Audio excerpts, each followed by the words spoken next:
What's up mga suki? Samahan niyo po ako sa akin day-off routine. Sa mga oras na ito po ay talagang napakasarap sa pakiramdam dahil ang ganda po ng simoy ng hangin dito sa tabing dagat. Bagong takbuhan po dahil bago yung kumpanya, bago rin yung tirahan.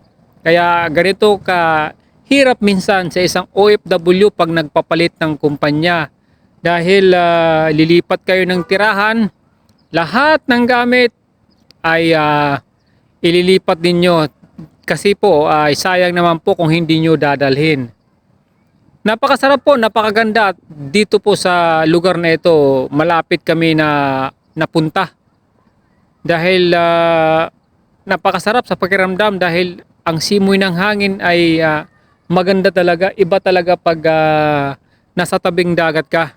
Nakaka-relax sa isip. Lahat ng mga masamang elemento ay nawawala pag kayo po ay nasa tabing dagat, nagre-relax.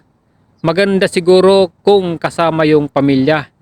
Siyempre, the best talaga pag kasama yung pamilya. Maliligo kayo sa tabing dagat.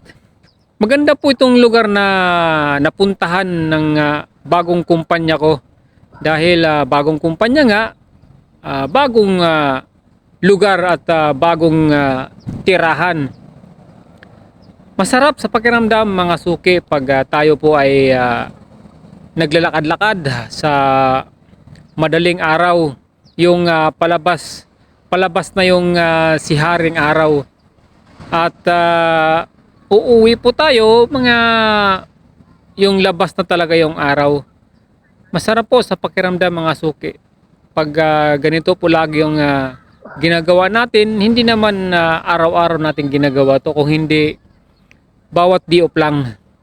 Kasi mahirap din naman na araw-arawin natin. Baka mamaya ay tayo rin ay masubrahan sa kakatakbo natin lakad.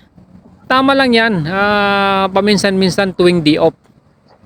Kailangan po natin na kunting pawis at saka galaw-galaw at saka yung maanuhan ka ng araw, maarawan ka. Masarap sa pakiramdam. Sige mga suki, hanggang dito na lang.